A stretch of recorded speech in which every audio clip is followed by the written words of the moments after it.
Welcome back to the channel, boys. Fablinski's coming at you next with an endgame Way of the Wraith Hunter build. Now I know, why not just use Tether? Why not use Orpheus Rigs? Why not use this and that?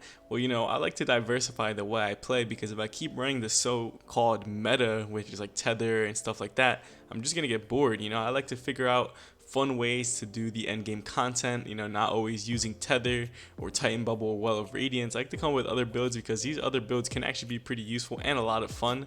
Way of the Wraith is actually a pretty good, obviously it's a lot better in PvP, but it can hold its own in PvE as well. So let me go ahead and break this build down for you guys. So obviously, my subclass of choice is Way of the Wraith, which is Spectral Blades. This super is just sick looking. It's so much fun. You can go invisible. When you do your heavy attack, you spin up, get kills, and go invisible. The melee is really strong. It's a smoke bomb. It does actually a pretty good amount of damage. And every time you land a precision kill, you go invisible as well. So it's pretty sick. Plus, I'm rocking the vortex grenades and triple jump, along with the marksman's dodge. So for my loadout, I'm actually switching it up a little bit. I'm running bad juju because this is a super build, getting my super back as much as possible build. I have 91 intellect, paired that with bad juju, and then I have an unstoppable mod on my arms, so I'm going to be able to do just fine against these champions. We're pairing it with the solar sniper. Mine is Ikelos. I have triple tap and high impact reserves, which is a pretty good roll. I like it. And then we're running the bad boy falling guillotine. So that's it for my loadout. Now let's go on to these stats. I'm running a 61 mobility because that makes my dodge on an 18-second cooldown. We got 16 resilience, which is, you don't really need resilience, literally increases shield capacity by 1%. We have 61 recovery, 25 discipline, 91 intellect. Now this is actually pretty important for this build because I'm going to be trying to get my super back as much as possible. I'm running the energy converter mod as well, so having high and slack paired with energy converter and bad juju, I should have my super quite often. And then we're running 29 strength, not 92 strength, 29 strength. So let's start with the helmet here. We got a mobility mod.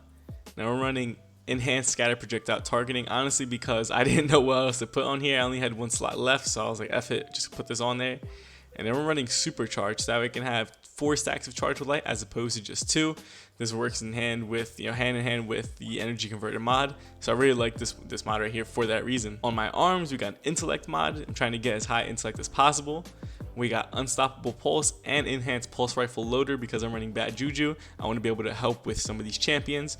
And then we're running shield break charge, so that way I can get charged with light whenever I break an energy, matching the energy type of the combatant. And Gwisin vest is what this build is kind of revolving around a little bit. We have an intellect mod, and then we have counter charge, so that way I get charged with light whenever dealing with one of the champions. But honestly, I like to perk a lot on it. Roving assassin. Each spectral blade kill you make before going into stealth will restore more of your super energy, and it's actually a pretty decent amount. You can stay in spectral blades for a long time with this.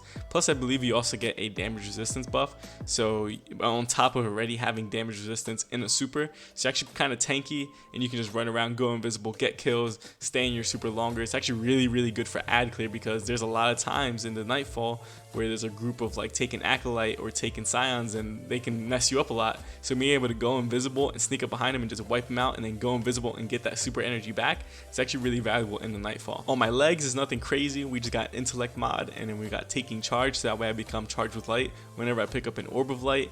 I don't have master weapons besides my sword, but hopefully my teammates do, and hopefully they're getting orbs of light as well. And on my hunter cloak, we're running double dynamo mods, so whenever I dodge near an enemy, I get a pretty decent chunk of super energy. I can do this every 18 seconds because that's the cooldown on my dodge. And then we're also rocking energy converter. You guys already know, man, I use this like every build just because I think it's just so good. I really honestly think it's probably the best charge with light mod in the game. Whenever I throw a grenade, based on the amount of stacks you have of charge with light, you get that super energy up to a maximum of 50% of your super. So if you don't have any other way to get your super energy back, this is a perfect mod just for that reason. If you don't have Shards of Galliner or Orpheus Rigs, you can use this one and get up to 50% of your super energy, which is super valuable in the Nightfall or any endgame content because supers are really strong. Being able to clear out a bunch of enemies easily, or popping a tether or a bubble or whatever it is, energy converters is the way you want to go. Now, of course, like I said earlier, this is definitely not the best build or the best super to use for Nightfalls and stuff. You're definitely going to I wouldn't say you're going to want to have a tether, but if you want to have an easier time with the Nightfall, use tether because it's just very powerful. but I just think it's so boring because all you do is just shoot the tether once and then that's it. And although it's very, useful and good for the Nightfall, I like to be able to, do some fun stuff, have some fun with the super, pull out the 2 blades and just go to town. So I really enjoyed it for that reason. I was also able to have my super a lot because I had 90 intellect paired with bad juju and energy converter.